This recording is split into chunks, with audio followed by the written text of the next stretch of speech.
What's up, everyone? It's your boy Norn Radd89 here, and yes, James Gunn's Superman is finally here. Your boy Norn Radd89 did go out to see it. Today you're going to hear my positives, negatives, and rating, and I'm going to send you all home, so let's do this. Roll it.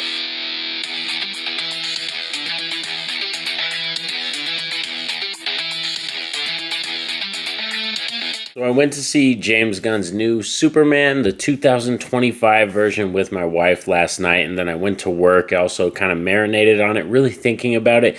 Clear cut, let's just get right into it right away, as I think this is, in my opinion, the second best solo Superman film. When it comes to films that don't involve, like I said, like BVS, I'm not counting in Batman v Superman. I'm talking about just the Christopher Reeve Superman movies, then Superman Returns, Superman and the Mole Men, and then also, like I said, Man of Steel. I'm considering like those kind of movies right now.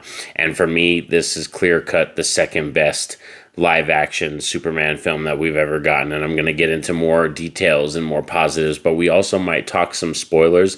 But before we get to the spoilers, I will let you know, like, spoiler warning just in case. So talking about the positives right away is that I love that James Gunn's Superman is unapologetically a comic book film. It just is right up in your face. It is not afraid to be a full-on comic book film. It does feel like, said James Gunn just opened up a comic book and took the panels and just threw it right up on the cinema screen, because that's what it feels like. It feels like you're diving into this world, and like I said, James Gunn treats his audience members like they're smart enough, and I love that. Like I said, not all of us might be in-depth comic book nerds. Like I said, I'm a comic book fan, but I'm not the biggest Superman fan. Coming from my point of view, I've never been that big a fan of the Christopher Reeves movies. I actually think those are pretty bad movies.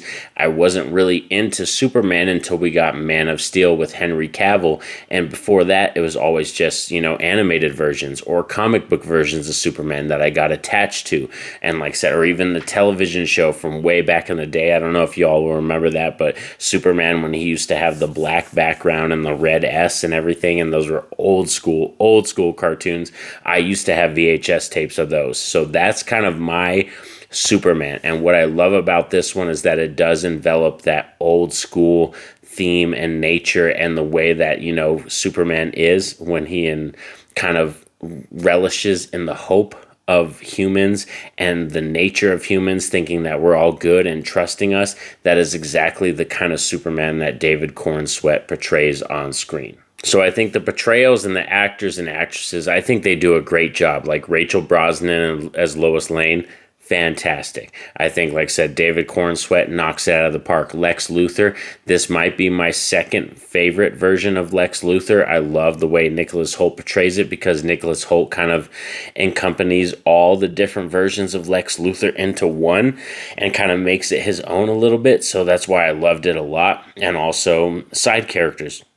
Mr. Terrific is great, has a lot of good side character jokes and stuff like that. Also, Nathan Fillion. There are a few characters that get shortchanged. I'll talk about that later when we get into mixed and negatives, but I do feel like a majority of the cast and the cast members, they all get a lot of time to shine, and they do a great job. Another thing is this movie's fast-paced, and that's going to lead into a little bit of mixed and negatives, but it is a positive as well, is that this film doesn't take too much time to just bore you with when it comes to character development or monologues or just in-depth like political stuff or anything like that. This film just goes balls to the wall. It starts and it's about 85% Superman stuff. When it comes to the balance of Clark Kent and Superman, it's like 85% all Superman in this film, and about, like I said, like 25% or 20% like 15% Clark Kent.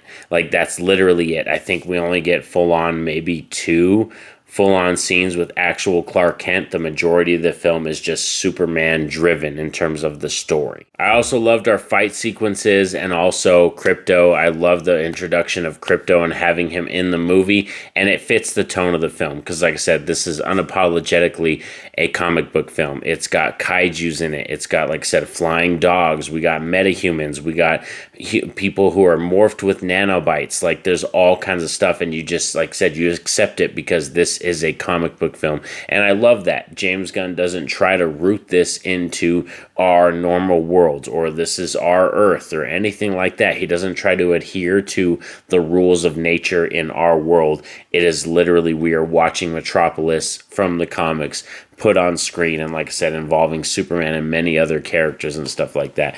And in terms of, like I said, the fights, I think they do a really good job, and the CGI is better and more cleaned up.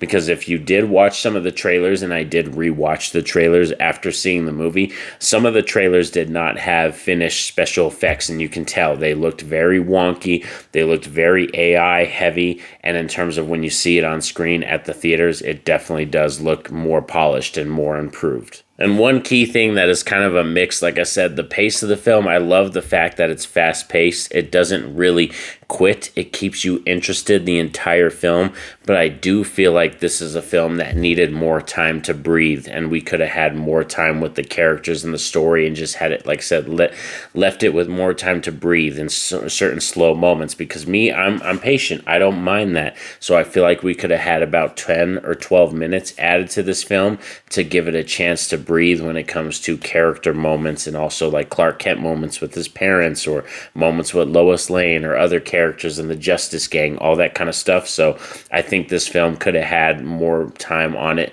to let it breathe. Now for negatives, I want to talk about my main negative with this film is that I feel like there's an inconsistency when it comes to some of the powers of our characters and some of the stuff that's going on, and also the fact that there is so much terrible stuff going on in Metropolis on a reoccurring basis that it becomes so normal. Like there are literally characters in this film that are taking selfies when there's disastrous things going on, or there's little girls who are like 8 or 9 years old walking around in the park, or like in a street area when there's a kaiju attack happening literally like 2 blocks down the road, like stuff like that. It just becomes normal. And also, like I said, the inconsistency of the powers, where we meet Superman for the first time, and this is kind of a little bit of spoiler territory, so spoiler warning just before we get into it. This is a little bit of spoiler territory stuff.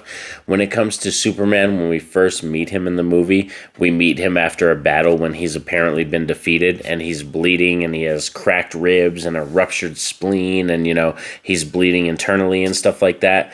And then we get into a fight sequence later in the film where he literally gets blasted in the eyes with laser beams, and his eyes just kind of become like irritated. So that's it for some minor spoiler talk. Like I said, we might get into more spoilers later in the review. So I just, like I said, I had a spoiler warning thing going on. So yeah, that's one other negative with the film. But in terms of everything else, it's more kind of just, like I said, nitpicky stuff, where some of the characters I felt like were shortchanged, where I loved Hawkgirl. I think she's a great actress, but I wanted more of her. We got so much of Mr. Terrific, and I think he was a great side character, but I wanted more of Hawkgirl. And also Nathan Fillion, I think, did a fantastic job, but I think he gets shortchanged because he's literally just a punchline, a joke every time, and I wanted more character depth with both of those characters.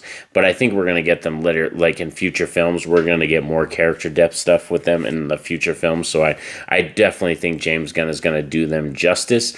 But in terms of this film right now, that's just kind of more of a nitpicky thing. But I had a thoroughly great time with this film. It's funny, it's action-packed, the performances are great, it looks fantastic, and like I said, in terms of being a Superman film, this is my second favorite of the solo films when it comes to Superman stuff. So yeah, just some pacing issues here and there. Like I said, some characters are shortchanged, and I feel like the power level gap, it's a little inconsistent with certain things. And like I said, the fact that this is a Metropolis that so much bad stuff is going on all the time that you're kind of normalizing these certain things.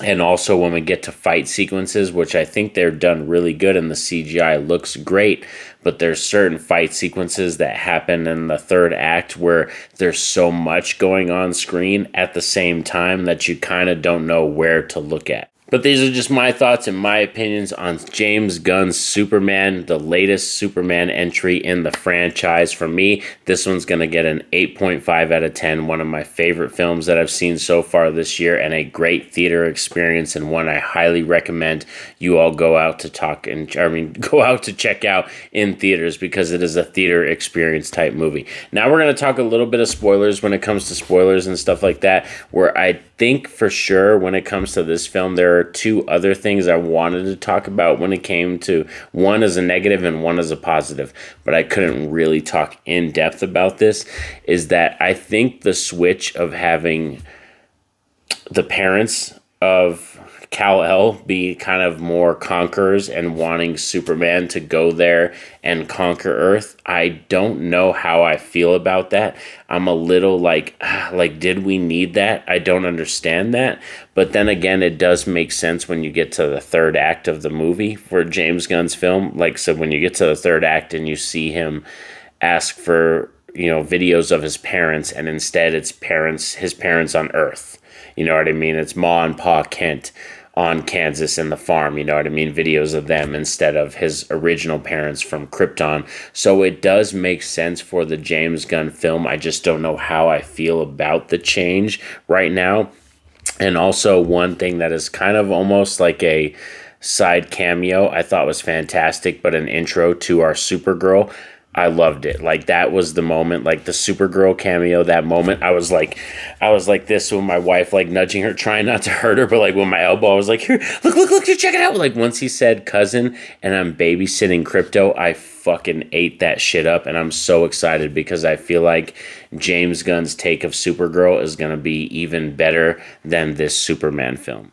But these are just my thoughts and my opinions on the Superman film. Please let me know down below in the comment section, what are your feelings on this film? Like I said, coming from your boy NornRad89, this is my second favorite solo Superman film, but I'm not that big on the Christopher Reeves one. I understand the importance of it, and I see, like I said, the importance of those films, but they've never been films that I'm that attached to. The Brandon Routh Superman Returns one, I don't like that one either. It was literally Zack Snyder, Man of Steel, that came out, and that floored me. And then now, like I said, James Gunn's Superman is right up there, both of them, the top two, I could easily tell you right now. So thank you for sticking around with me all for this rad movie review. Please like, subscribe, share, all that jazz. I greatly appreciate it, but most importantly, you all know what's up. Have a safe and happy day. Peace out.